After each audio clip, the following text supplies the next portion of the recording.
गिरते हैं शहसवार ही मैदाने जंग में, वो तिफल क्या गिरे जो घुटनों के बल चले. लढणारेच कोसळतात, न लढणारे कोसळण्याचा प्रश्नच येत नाही, हे सांगणारा हा शेर. अमेरिका इस्रायलने मिळून इराणवरती हल्ला केला आणि पहिल्याच दिवशी इराणचे सुप्रीम लीडर अयातुल्ला खामेनी यांना संपवलं. पण तरी सुद्धा इराण लढला. इराणनं अमेरिकेला अक्षरशः झुंजवलं. अमेरिकेनं धमक्या दिल्या, सगळं सिव्हिलायझेशन उडवून देऊ इथपर्यंत विषय गेला. इराणनं माघार घ्यावी म्हणून अमेरिका प्रत्येक प्रयत्न करत राहिली, पण इराण मात्र पुरून उरला. इराणने शस्त्रसंधी केली, ती सुद्धा आपल्या टर्म्सवर. आपला 10 पॉइंट प्लॅन चर्चेसाठी पुढे आणत. पण इराणने हा कडवा प्रतिकार केला. कशाच्या जोरावर? डोनाल्ड ट्रम्प यांच्या धमक्या इराणने पोकळ कशा ठरवल्या, या युद्धातली इराणची स्ट्रॅटेजी समजून घेऊयात आजच्या व्हिडिओतनं. नमस्कार, मी आरती आणि तुम्ही बघताय बोल भिडू. या युद्धामध्ये इराणनं पहिली गोष्ट जमवली ती म्हणजे हल्ल्याची अचूक स्ट्रॅटेजी. 28 फेब्रुवारी हा युद्धाचा पहिला दिवस होता. अमेरिका आणि इस्रायलनं ऑपरेशन एपिक फ्युरी अंतर्गत इराणचे सुप्रीम लीडर अयातुल्ला खामेनी यांच्या पॅलेसवर टॉम हॉक मिसाईलने हल्ला केला. मोसादने जवळपास 10 वर्ष केलेली रेकी, CIA ची इंटेल असा हा वेल प्लॅन अटॅक होता. इराणनं प्रत्युत्तर दिलं असतं तर अमेरिका आणि इस्रायलची पूर्ण तयारी होतीच. त्यावेळी इराणनं आपला डाव खेळला. त्यांनी हल्ले सुरू केले, मिसाईल्स डागले, ड्रोन अटॅक्स केले. सुरुवातीला इराणने या हल्ल्यांसाठी शाहेद 136 हे ड्रोन्स वापरले. या ड्रोनचा स्पीड आणि कमी उंचीवरनं उडणं यामुळे अमेरिका आणि इस्रायलच्या डिफेन्स सिस्टीमला त्यांना इंटरसेप्ट करणं अवघड गेलं नाही. हे दोन्ही देश इराणला जड जात असल्याचं चित्र होतं. पण इराणनं एका साध्या प्लॅनवरती या दोन्ही देशांचा गेम केला होता. इराणनं सुरुवातीच्या हल्ल्यांमध्ये स्वस्त ड्रोन वापरले. एका ड्रोनची किंमत $20,000 ते $30,000 एवढीच होती. पण हे ड्रोन्स पाडण्यासाठी अमेरिका $10 लाख मिसाईलचा वापर करत होता. आठवडाभर अमेरिकेला झुंजवल्यानंतर इराणने आपला खरा साठा बाहेर काढला.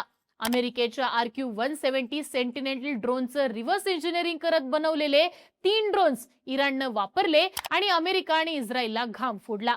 इराणनं जमिनीखाली मिसाईल बेस सुद्धा बनवला होता. तो सुद्धा त्यांनी युद्धाच्या दुसऱ्या-तिसऱ्या दिवसानंतर बाहेर काढला. फतेह 110, खुर्रमशाह हे घातक मिसाईल्स इराणनं वापरले आणि हा राखीव साठा योग्य वेळी बाहेर काढण्याची स्ट्रॅटेजी फायद्याची ठरली. इराणनं अमेरिका आणि इस्रायलला विजयाच्या धुंदीत राहू दिलं, पण नंतर बाहेर काढलेला साठा घातक ठरला. कारण त्यानंतर इराणनं मोठ्या ताकदीनं हल्ला चढवला, जो सहजपणे इंटरसेप्ट करणं या दोन्ही देशांच्या डिफेन्स सिस्टीमला अवघड गेलं आणि इराणनं प्रतिहल्ला करण्यात अजिबात कच खाल्ली नाही. इराणनं दुसरी गोष्ट जमवली, अरब राष्ट्रांना रडारवर घेतलं. 28 फेब्रुवारीला इराणवरती पहिला हल्ला झाला आणि त्याला प्रत्युत्तर म्हणून इराणनं अरब देशांमधले अमेरिकेचे मिलिटरी बेसेस टार्गेट केले. दुबई, कुवेत, बहरीनमध्ये हल्ले सुरू झाले. 1 मार्चला इराणनं कुवेतवरती हल्ला केला. पोर्ट शुएबावर केलेल्या या हल्ल्यात 6 अमेरिकन सोल्जर्सचा मृत्यू झाला. पण अमेरिकन जवानांचा मृत्यू हा इतकाच धक्का कुवेतला सुद्धा बसला, कारण त्यांचं व्यापाराचं गणित विस्कटलं. बंदरावरून चालणारा कारभार गडबडला. इराणने दुबईला टार्गेट करत UAEच्या अक्षरशः नाकीनं ओढले. अगदी जगातली सगळ्यात उंच बिल्डिंग असलेल्या बुर्ज खलिफाच्या आसपासच हल्ले झाले. दुबईच्या पर्यटनापासून टॅक्स हेवन असल्यानं तिथे येणाऱ्या बिझनेस पर्यंत सगळ्यांनाच हादरे बसले. अमेरिकेला आपल्या देशात मिलिटरी बेस उभारायला देऊन अमेरिकेच्या छत्रछाईखाली असलेले हे देश इराणने अक्षरशः दणानून सोडले. UAE, Bahrain, Saudi Arabia, Qatar, Kuwait या सगळ्या अरब देशांना इराणने रडारवर घेतलं. या देशांमधले पोर्ट्स हे टार्गेट झाले. अमेझॉन, गुगल, मायक्रोसॉफ्ट, एनव्हिडिया अशा अमेरिकन कंपन्यांचे ऑफिसेस टार्गेट झाले. डिसॅलिनेशन प्लांट्स टार्गेट झाल्यानं या देशांचं वाळवंट होणार का अशी भीती तयार झाली. यात अर्थातच या देशांचं नुकसान झालंच, पण सिव्हिलियन सुद्धा बळी पडले. हा इम्पॅक्ट तसा मोठा होता, पण या देशांच्या मदतीला अमेरिका मात्र आली नाही. अमेरिकेनं पुरवलेली डिफेन्स सिस्टीम सुद्धा इराणच्या हल्ल्यांपुढे अपुरी पडत होती. मुळात या देशांचा युद्धामध्ये थेट रोल नव्हता, पण अमेरिकेच्या मिलिटरी बेसिसमुळे ते टार्गेट झाले आणि जेव्हा त्यांच्यावरचं संकट गडद झालं तेव्हा अमेरिका त्यांच्या मदतीला धावून येत नाही हे दिसून आलं.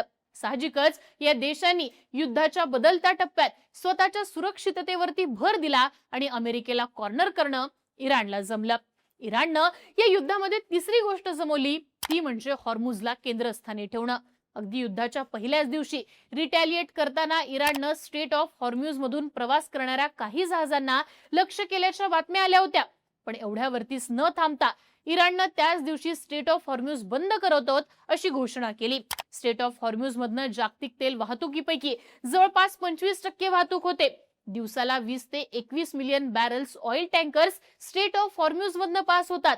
त्यातही हॉर्म्यूज मधनं अरब देशांमधून निघणारं तेल पास होतं. साहजिकच अरब देशांची दुहेरी अडचण झाली. 11 मार्चला इराणनं स्ट्रेट ऑफ हॉर्म्यूज मधून प्रवास करणाऱ्या किमान 3 जहाजांना टार्गेट केल्याचं सांगण्यात आलं. त्यामुळे कित्येक जहाजं प्रवास करत नव्हती. इन्शुरन्सच्या किमती सुद्धा वाढल्या होत्या. अमेरिकेनं इराणवरती स्ट्रेट ऑफ हॉर्म्यूज खुलं करण्याबाबत प्रचंड दबाव टाकला, पण इराण मात्र मागे हटलं नाही. त्यात इराणनं भारत, पाकिस्तान, चीन, रशिया आणि इराक या 5 मित्र राष्ट्रांना आपली जहाजं हॉर्म्यूज मधनं नेण्यासाठी परवानगी दिली. त्यामुळे या देशांचा प्रश्न सुटला आणि हे देश थेट ट्रम्पना मदत करण्याच्या फंदात पडले नाहीत. ते ट्रम्पच्या विरोधात तरी गेले किंवा मग त्यांनी अमेरिकेला थेट पाठिंबा न देता तटस्थ अशी भूमिका घेतली. त्यात इराणनं ट्रम्पच्या एकाही धमकीला भीक घातली नाही. इराणमधले पॉवर प्लांट्स लक्ष झाले, इराणमधलं इन्फ्रास्ट्रक्चर लक्ष झालं. हॉर्म्यूज खुलं केलं नाही तर असे अनेक हल्ले करण्याचा इशारा ट्रम्प यांनी दिला होता, तरी सुद्धा शेवटपर्यंत इराणनं माघार घेतली नाही. जागतिक तेल वाहतुकीचं नाक दाबून धरत इराणनं अमेरिकेला टॅकल केलं आणि यात इराणला मोठा धोका होता, पण इराणची हीच चाल वर्कआउट झाली. इराणनं स्ट्रेट ऑफ हॉर्म्यूजच्या बाबतीत इतका खतरनाक माइंड गेम केला की जेव्हा अमेरिकेकडनं दबाव वाढायला लागला तेव्हा हुतींना ऍक्टिव्हेट करत स्ट्रेट ऑफ अल मांदेम चोक करण्याचा इशारा देऊन तेल वाहतुकीच्या फ्रंटवर इराणवर चढ ठरलं. कारण या सगळ्यात तेलाचे दर वाढत गेले, जगात महागाई वाढत गेली, अनेक देशांमध्ये एनर्जी लॉकडाऊनची स्थिती तयार झाली. अगदी अमेरिकेत सुद्धा रोष निर्माण झाला आणि डोनाल्ड ट्रम्प यांच्यावरचा दबाव हा वाढत गेला. आणि शेवटच्या टप्प्यात स्ट्रेट ऑफ हॉर्म्यूज उघडण्यासाठी अगदी शिवीगाळ करून सुद्धा ट्रम्पना युद्धबंदी करावी लागली. इराणनं या युद्धाच्या माध्यमातून चौथी गोष्ट जमवली, शेवटचं युद्ध असल्याप्रमाणे तयारी करणं. युद्धाचा पहिला दिवस आणि इराणचे सुप्रीम लीडर ठार झाले. अमेरिकेनं कारण जरी अणुऊर्जेचं सांगितलं असलं तरी त्यांना इराणची रिजिम चेंज करायची होती आणि आपल्या मर्जीतल्या रजा पहलवी यांना इराणच्या सत्तेत बसवायचं होतं. हे अगदी उघड सत्य होतं. पण इराणनं मात्र ही गोष्ट अगदी शेवटपर्यंत होऊच दिली नाही. युद्धाची तयारी करतानाच इराणने जर अयातुल्ला खामेनी यांचा मृत्यू झाला तर लीडरशिप कोणाकडे जाईल याची तजवीज करून ठेवली होती. बरं, इतक्यावरतीच न थांबता त्यांनी एक ऑर्डर बनवली होती. त्यानुसार कोण काय काम करेल हे रीतसर ठरलेलं. कुणालाही ऑर्डरची गरज नसेल, सगळे आपलं काम करतील अशा पद्धतीनं ही सिस्टीम लावण्यात आली होती.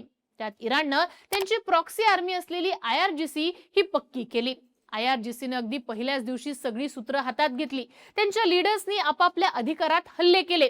इस्रायल आणि अरब राष्ट्र यातनंच टार्गेट झाली आणि जर इराणच्या सुप्रीम लीडरला आणि त्यांच्या टॉप लीडरशिपला संपवलं तर त्यांच्याकडे कोऑर्डिनेट करायला कुणीच राहणार नाही असा अमेरिकेचा जो अंदाज होता तोच इराणनं हाणून पडला. मोजतबा खामेनी यांच्या हातात सूत्र आल्यानंतर सुद्धा IRGC इतकी भक्कम होती की अमेरिकेचे फायटर प्लेन्स इराणनं पाडले. अमेरिकेचा ग्राउंड इन्व्हेन्शनचा प्रयत्न फेल गेला आणि ही सगळी तयारी इराणनं आधीच करून ठेवलेली. अगदी मॅन टू मॅन रिप्लेसमेंट नक्की होती. त्यात हल्ले थांबवा असे आदेश द्यायला आमच्याकडे लीडरशिपच नाही असं कारण पुढं करत त्यांनी अरब देशांना अक्षरशः हैराण करून सोडलं आणि अमेरिकेवरचं प्रेशर वाढत गेलं. व्हेनेझुएला किंवा इराक प्रमाणे आपण सहज इराणलाही नमवू शकतो ही अमेरिकेची इच्छा असफल ठरली. कारण आपला शेवट झाला तरी चालेल अशा पद्धतीनं इराणनं तयारी केली होती. ही तयारी शस्त्रसाठ्याच्या बाबतीत होती, लीडरशिपच्या बाबतीत होती आणि हुती, हिजबुल्ला आणि हमास या प्रॉक्सी ऍक्टिव्ह करण्यामध्ये सुद्धा होती. थोडक्यात काय तर ट्रम्पचा प्रत्येक डाव हाणून पडत इराणने प्रतिकार केलाच. पण अमेरिकेच्या धमक्यांना भीक न घालता इराण लढत राहिलं. अगदी कालच्या रात्री इराणी लोक रस्त्यावर उतरले आणि पॉवर प्लांट्स, एनर्जी सेंटरच्या भोवती कडक करून उभे राहिले. त्यावेळी त्यांची मरणाला सामोरं जाण्याची तयारी होती. पण यातूनच इराण शरण येणार नाही हे पक्क झालं आणि जागतिक महासत्तेला इराण पुरून उरला. इराणच्या या भिडण्याच्या वृत्तीबद्दल, त्यांनी अमेरिकेला दिलेल्या फाईट बद्दल तुमची मतं आणि प्रतिक्रिया कमेंट बॉक्समध्ये लिहून नक्की कळवा आणि अशाच माहितीपूर्ण व्हिडिओसाठी बोलबिडूला सबस्क्राईब करा.